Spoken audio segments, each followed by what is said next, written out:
Ernest Hemingway, The Indian Camp, 1925. 지금부터 어니스트 해밍웨이의 인디안 캠프를 읽겠습니다. At the lake shore, there was another rowboat drawn up. The two Indians stood waiting. Nick and his father got in the stern of the boat, and the Indians shoved it off, and one of them got in to row. Uncle George sat in the stern of the camp rowboat. The young Indian shoved the camp boat off and got in to row Uncle George. The two boats started off in the dark. Nick heard the oarlocks of the other boat quite a way ahead of them in the mist. The Indians rowed with a quick, choppy strokes. Nick lay back with his father's arm around him. It was cold on the water. The Indian who was rowing them was working very hard, but the other boat moved further ahead in the mist all the time. "Where are we going, Dad?" Nick asked. "Over the Indian camp. There's an Indian lady very sick." "Oh," said Nick. Across the bay, they found the other boat beached. Uncle George was smoking a cigar in the dark. The young Indian pulled the boat way up on the beach. Uncle George gave both Indians cigars. They walked up from the beach, through a meadow that was soaking wet with dew, following the young Indian who carried a lantern. Then they went into the woods and followed a trail that led to the logging road that ran back into the hills. It was much lighter on the logging road as the timber was cut away on both sides. The young Indian stopped and blew out his lantern, and he all walked on along the road. They came around a bend, and a dog came out barking. Ahead were the light of the shanties where the Indian bark pillars lived. More dogs rushed out of them. The two Indians sent them back to the shanties. In the shanty nearest the road, there was a light in the window. An old woman stood in the doorway holding a lamp. Inside on a wooden bunk lay a young Indian woman. She had been trying to have a baby for 2 days. All the old women in the camp had been helping her. The man had moved off up the road to sit in the dark and smoke out of the range of the noise she made. She screamed just as Nick and other two Indians followed his father and Uncle George into the shanty. She lay in the lower bunk, very big under a quilt. Her head was turned to one side. In the upper bunk was her husband. He had cut his foot very badly with an axe 3 days before. He was smoking a pipe. The room smelled very bad. Nick's father ordered some water to be put on the stove, and while it was heating, he spoke to Nick. "This lady is going to have a baby, Nick," he said. "I know," said Nick. "You don't know," said his father. "Listen to me. What she's going through is called being in labor. The baby wants to be born, and she wants it to be born. All her muscles are trying to get the baby born.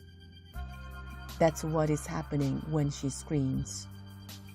"I see," said Nick.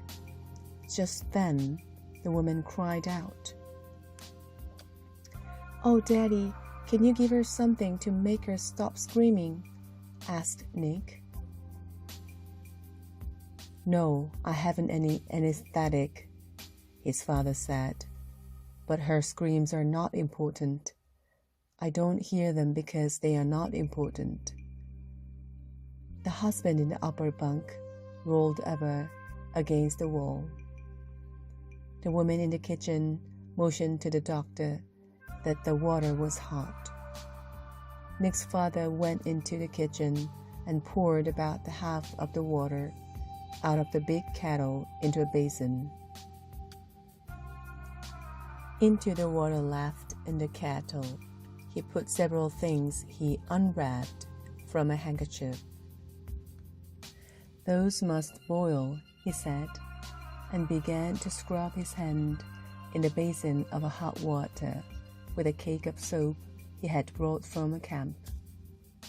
Nick watched his father's hands scrubbing each other with the soap, while his father washed his hands very carefully and thoroughly. He talked. You see, Nick, babies are supposed to be born head first, but sometimes they are not. When they are not, they make a lot of trouble for everybody. Maybe I will help to operate on this lady. We'll know in a little while. When he was satisfied with his hands, he went in and went to work. Pull back that quilt, will you, George? He said. I'd rather not touch it. Later, when he started to operate, Uncle George and 3 Indian men held the woman still. She beat Uncle George on the arm, and Uncle George said, Damn squaw bitch! And the young Indian who had rolled Uncle George over laughed at him. Nick held the basin for his father. It all took a long time. His father picked the baby up and slapped it to make it breathe and handed it to the old woman. See, it's a boy, Nick, he said. How do you like being an intern? Nick said, All right. He was looking away so as not to see what his father was doing. There, that gets it, said his father, and put something into the basin. Nick didn't look at it. Now, his father said, there's some stitches to put in. You can watch this or not, Nick, just as you like. I'm going to sew up the incision I made. Nick did not watch. His curiosity had been gone for a long time. His father finished and stood up. Uncle George and the 3 Indian men stood up. Nick put the basin out in the kitchen. Uncle George looked at its arm. The young Indian smiled reminiscently. I'll put some parasite on that, George, the doctor said. He bent over the Indian woman. She was quiet now. Her eyes were closed. She looked very pale. She did not know what had become of baby or anything. I'll be back in the morning, the doctor said, standing up. The nurse should be here from St. Ignace by noon, and she will bring everything we need. He was feeling exalted and talkative as football players are in the dressing room after a game. That's one for the medical journal, George, he said. Doing a cesarean with a jackknife and sewing it up with 9-foot tapered godliness. Uncle George was standing against the wall, looking at his arm. Oh, you're a great man, all right, he said. Ought to have a look at the proud father. They are usually the worst sufferers in these little affairs, the doctor said. I must say he took it all pretty quietly. He pulled back the blanket from the Indian's head. His hand came away wet.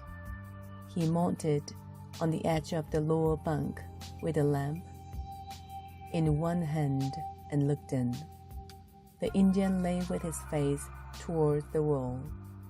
His throat had been cut from ear to ear.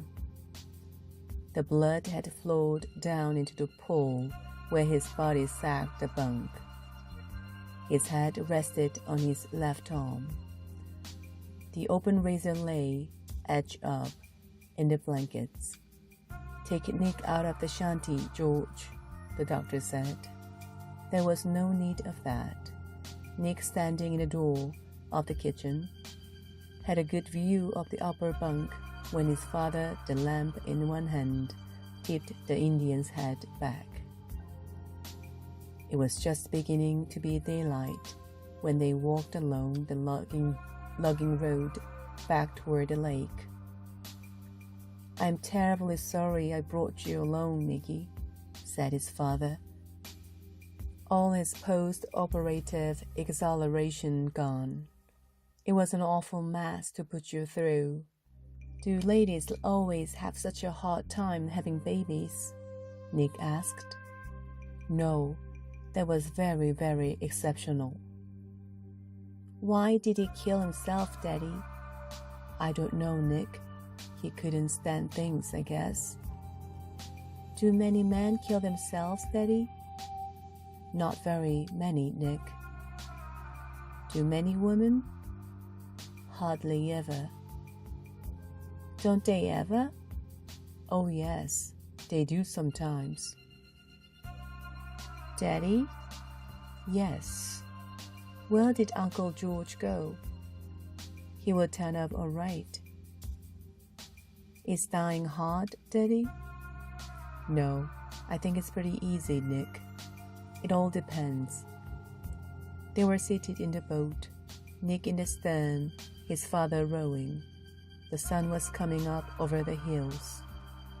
The bass jumping, making a circle in the water. Nick trailed his hand in the water. It felt warm in the soft chill of the morning. In the early morning on the lake, sitting in the stern of the boat, with his father rowing, he felt quite sure that he would never die. This is the end of the story. Thank you for listening.